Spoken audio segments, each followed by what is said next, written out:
गायत्री माँ ने जिन लोगों पर कृपा कर रखी है विशेष रूप से, वो लोग ही मेरी बात को अच्छे से समझ पाएंगे, जान पाएंगे। माँ गायत्री की मुझ पर असीम कृपा है। इतनी कृपा है माँ गायत्री की कि सब कुछ उन्हीं का है मेरे पास। माँ गायत्री से मुझे अपार प्रेम है। जिस दिन भी गायत्री मंत्र के जाप नहीं करती, या फिर ये यूँ कह लो कि जिस दिन समय नहीं मिल पाता, मेरे हृदय में एक पीड़ा होने लगती है।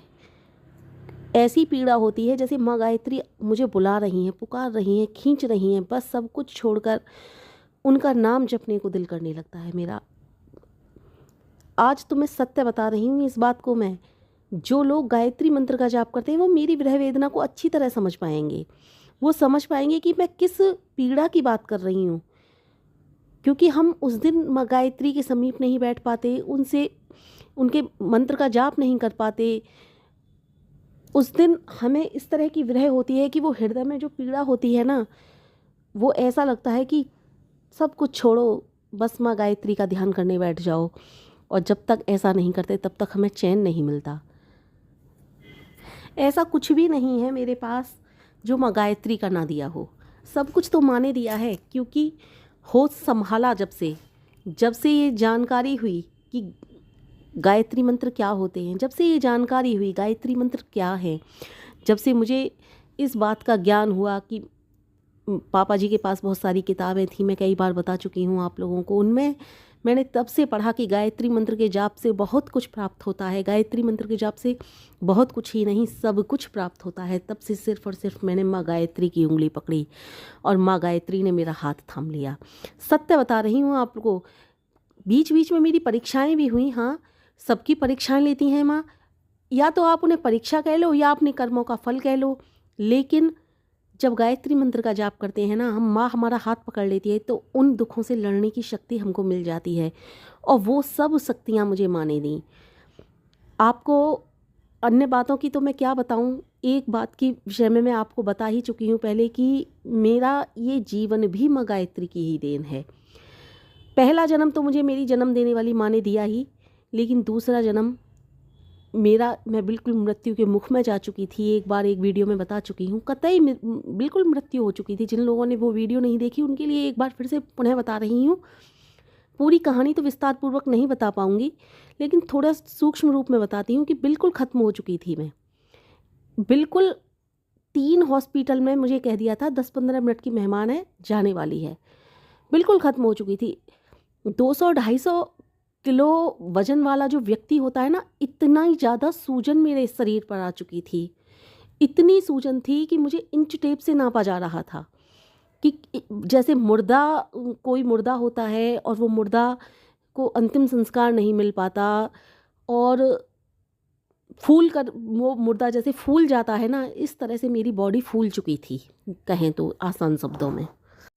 क्योंकि मुझसे तो उठा बैठा जा नहीं रहा था, देखा भी नहीं जा रहा था। मुझे पता भी नहीं थी कि मेरी बॉडी कितनी फूली हुई है, मेरा शरीर कितना फूल चुका है और क्या हुआ है मेरे शरीर को। लेकिन 15 दिन बाद जब मैं ठीक हुई थी, ठीक यानी कि ऐसी ठीक नहीं हुई थी, महीनों में जाकर ठीक हुई थी वो तो मैं, लेकिन जब थोड़ी सी ठीक हुई थी, मैंने बाथरूम में जाकर अपना जब फेस देखा था शीशे के सामने, तो मैं कह रही थी ये तो मैं हूँ ही नहीं, ये कौन है, इतना भयानक चेहरा, इतना मोटा चेहरा।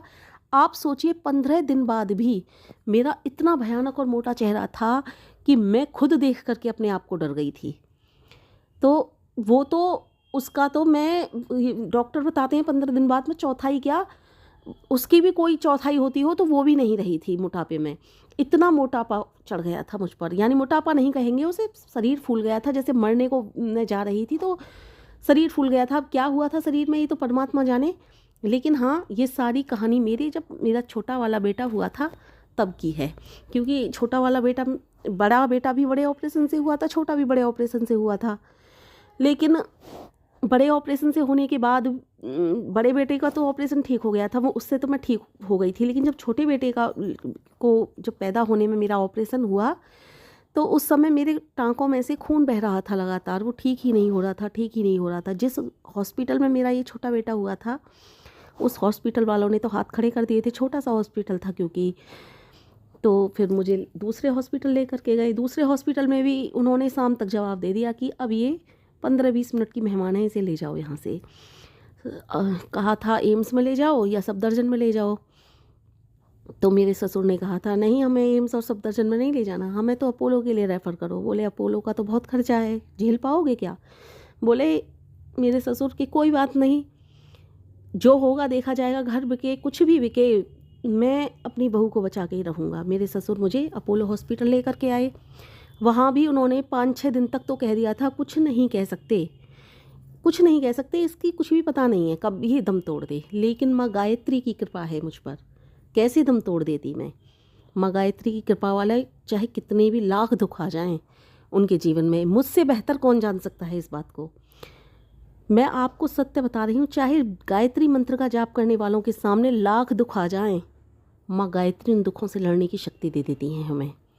इतनी अपार शक्ति प्राप्त हो जाती है हमें कि वो दुख हमारा कुछ नहीं बिगाड़ पाता। और आपको एक सत्य बात बता रही हूँ, ये लोग तो सब कह रहे थे ये 15-20 मिनट की मेहमान है, जितने भी डॉक्टर थे सब थे, चाहे मेरी कितना भी शरीर फूल रहा हो, लेकिन मुझे तो कुछ पता ही नहीं था। मैं तो कह रही थी मुझे वैसे कुछ नहीं हुआ, ये लोग होश में थी मैं, ये लोग कैसे कह रहे हैं कि मैं मर जाऊंगी, मुझे कुछ भी नहीं हो रहा। हाँ, एक पीड़ा ज़रूर थी कि मेरे एकदम सीने में बहुत तेज़ दर्द होता था, साइड में इतना तेज़ दर्द होता था कि मैंने डॉक्टर से कहा या तो इस मेरे सीने को आप दबाओ या मेरे हस्बैंड को मेरे पास बिठा दो, वो दवाएं। तो आईसीयू में थी मैं, आईसीयू में किसी को बैठने नहीं देते, लेकिन मेरी रिक्वेस्ट करने पर उन्होंने मेरे हस्बैंड को मेरे पास बिठा दिया था, क्योंकि मेरे सीने में बेहद वाला, सीने की साइड में कंधे में बेहद वाला दर्द था। तो बार बार मेरे हस्बैंड उसे दबाते थे। तो डॉक्टर ने कहा था दवाने से कुछ नहीं होगा, वो तो अंदर जब परेशानी है तो है, जब तक वो परेशानी दूर नहीं होगी दवाने से क्या होगा। वो पीड़ा तो मुझे ज़रूर थी और वो भी पीड़ा थोड़ी देर बाद ठीक हो गई थी। इसके अलावा मुझे कोई पीड़ा नहीं थी, कोई दर्द का अनुभव नहीं था, किसी भी प्रकार का कोई भी मुझे पता ही नहीं चल रहा था। जब जिस समय तबीयत ख़राब होनी शुरू हुई थी उस समय घबराहट थी और ये दर्द था, मैंने जैसा कि आपको बताया। उसके बाद मुझे कोई भी पीड़ा नहीं थी, दर्द नहीं था। मैं सोच रही थी कैसे कह रहे हैं सारे डॉक्टर कि ये कुछ देर में मरने वाली है, मरने वाली है, मुझे तो कुछ भी अनुभव नहीं हो रहा। वो सारी पीड़ा, सारा दर्द माँ गायत्री ने अपने ऊपर ले लिया था, मुझे तो यही लगता है। कुछ लोग मेरी इस बात पर हंसेंगे, लेकिन मैं सत्य बता रही हूँ। जो गायत्री मंत्र से प्यार करते हैं, गायत्री माँ से प्यार करते हैं, जिनको माँ गायत्री ने अपना लिया है, वही जानते हैं मेरी पीड़ा को। वो जानते हैं कि गायत्री मंत्र के कितने बड़े बड़े चमत्कार होते हैं, और यही चमत्कार मेरे साथ भी हुआ। आप विश्वास नहीं करोगे, कितने ही लोग मेरे लिए खून देने के लिए आए, न जाने कितने लोगों की बताऊं मैं आपको। एक एक दो दो व्यक्ति खून देने के लिए नहीं जुड़ पाता, भीड़ इकट्ठा हो गई थी मेरे लिए खून देने वालों की। इतनी भीड़ इकट्ठा हो गई थी क्योंकि मुझे खून की बहुत ज़्यादा ज़रूरत थी। इतना खून की ज़रूरत थी कि मेरे टाँकों में से लगातार खून बह रहा था, जो चढ़ रहा था वो भी बहता ही जा रहा था। तो डॉक्टरों ने खून चढ़ाते जा रहे थे, चढ़ाते जा रहे थे। कितने लोग आए, कितने लोग आए मैं आपको बता नहीं सकती, बहुत लोगों ने खून दिया। और जब फ़ायदा हो गया ना, तब भी लोगों की भीड़ इकट्ठा होती जा रही थी। फिर सबसे मना किया कि अब खून की ज़रूरत नहीं है, अब आप वापस जा सकते हो। लेकिन जब फ़ायदा हो गया, बहुत सारा खून बचा था, तो उसका क्या करते, वहीं हॉस्पिटल में दान कर दिया था। तो माँ गायत्री ने इतनी बड़ी व्यवस्था की थी मेरे लिए, ये माँ गायत्री की ही तो कृपा थी। 5-6 दिन बाद कहा था डॉक्टरों ने कि अब ये ठीक हो सकती है, हो सकती है। 5-6 दिन बाद भी कहा था 50% चांस हैं अब इसके बचने के। लेकिन 5-6 दिन तक तो मुझे कोई भी डॉक्टर नहीं कह सकता था ये बच जाएगी। तो गायत्री माँ का ही, ये मेरे पास तो जीवन भी गायत्री माँ का ही देन है, इसलिए मैंने ये शब्द बोले थे। एक माँ जो जन्म देती हैं उनकी तो मैं ऋणी हूँ ही, लेकिन माँ गायत्री ने मुझ पर जो कृपा की है वो तो मेरी जन्म जन्मांतर की माँ हैं, पिता हैं, बंधु हैं, सखा हैं, सब कुछ हैं वो। तो उनका तो ऋणी होना मेरे लिए बहुत आवश्यक हो जाता है। तो वो कुछ लोग कहेंगे परमात्मा का कैसा ऋणी होना, नहीं भाई, परमात्मा ने ये जीवन दिया है, सब कुछ दिया है, तो उनका ऋणी क्यों नहीं हो हम, उनके ऋणी तो हम हैं ही।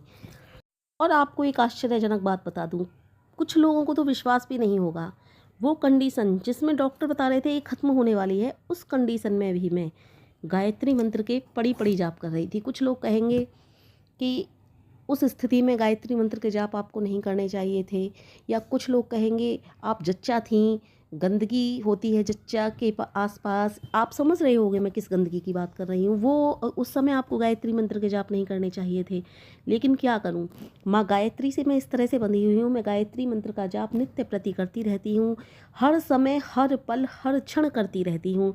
और सत्य बताऊँ आपको, माँ सब जानती हैं कि मेरा भक्त किस परिस्थिति में है, किस परेशानी में है, तब भी वो मेरा नाम ले रहा है, तो माँ गायत्री क्यों ना मेरी सहायता करती। और वो परेशानी तो प्रकृति की देन होती है, तो उस परेशानी में भी हम माँ का नाम ना लें, ये कैसी लोगों की मेरी बातें समझ में नहीं आती हैं। मैं तो समझती हूँ, चाहे हम किसी भी कंडीशन में हो, किसी भी परिस्थिति में हो, किसी भी देश काल परिस्थिति यानी कि किसी भी परिस्थिति में हो, मैं तो यही कहती हूँ, गायत्री मंत्र को हमें हर समय रटते रहना चाहिए, जपते रहना चाहिए, क्योंकि माँ हमेशा हमारा ध्यान रखती हैं। हमेशा अगर हम पर बैठकर गायत्री मंत्र का जाप करने का समय नहीं है तो हमें हर समय मानसिक जप भी करते रहना चाहिए। तो मैंने तो गायत्री मंत्र को गुरु मंत्र की तरह ही अपने जीवन में उतार लिया है, तो मैं तो हर समय गायत्री मंत्र का जाप करती रहती हूँ। तो वो परिस्थिति तो मेरे पास विषम परिस्थिति थी, उस परिस्थिति से माँ गायत्री ही मुझे उभार सकती थी, तो मैं उनका नाम कैसे ना जपती, कैसे ना लेती। अब इस पर भी कुछ लोग कहेंगे कि तुम इस हर बार हर तरह से गायत्री मंत्र का जाप करती रहती हो, इसीलिए तुम्हारे सामने ये सब परिस्थितियाँ आई। तो भैया मैं ये पूछती हूँ, दुख किसके सामने नहीं आते? क्या जो गायत्री मंत्र का जाप नहीं करते उनके सामने दुख नहीं आते? अरे तुम गलत सोचते हो इस बात को, जो इस बात को सोचते हैं। बल्कि मैं तो कहूँगी, मैंने गायत्री मंत्र के जाप किए इसीलिए मैं जीवित हूँ आज। बल्कि मैं तो ये कहूँगी, माँ गायत्री की मुझ पर असीम कृपा है, इसलिए मैं आज जीवित हूँ। वरना कोई बार होती ना, जो माँ गायत्री की कृपा की पात्र ना होती, वो कब की ख़त्म हो गई होती। और तो और डॉक्टरों ने भी कहा था, इस बीमारी की स्त्री जल्दी से जीती नहीं है।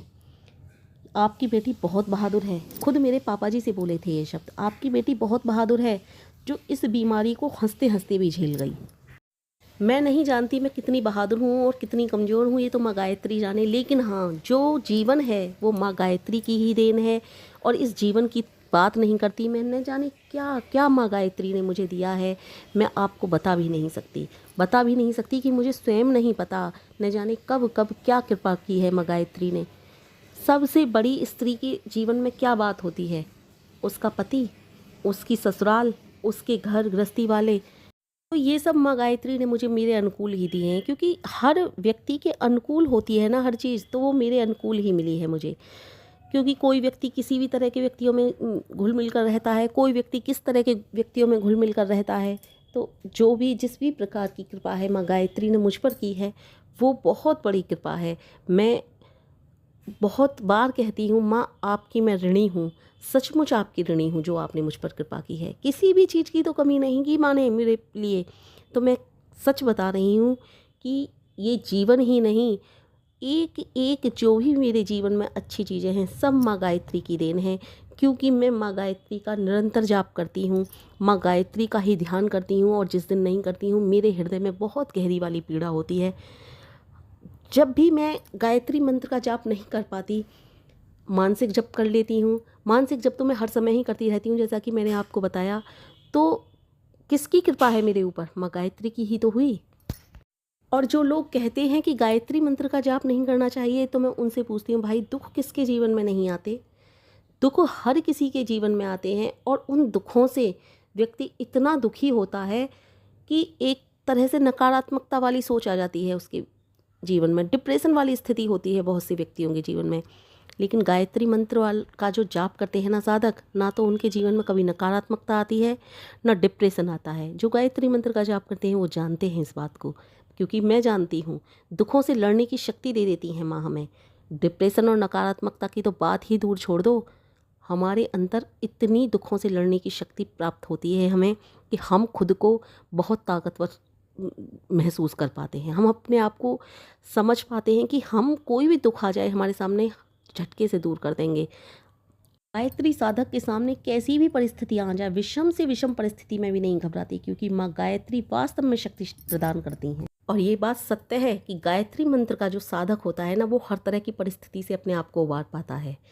तो गायत्री माँ की मुझ पर असीम अनुकंपा है, और माँ गायत्री सदा ऐसी असीम अनुकंपा मुझ पर ही नहीं अपने हर एक साधक पर बनाए रखें, ये मेरी उनसे प्रार्थना है। क्योंकि गायत्री माँ ही तो परमपिता परमेश्वर हैं, वही तो इस जग की सृष्टि की रचयिता हैं, वो सब कुछ देने वाली हैं, किसी चीज़ की कमी नहीं है, उनके यहाँ भंडार भरे हुए हैं उनके। इसलिए मैं सभी से कहती हूँ कि इधर उधर की बातों में ना जाएं, गायत्री मंत्र का जाप करें। कहीं भी किसी भी प्रकार की कोई उदासीनता वाली बात कर रहा है ना सुने, गायत्री माँ आप पर असीम अनुकंपा करेंगी, कृपा करेंगी, जाप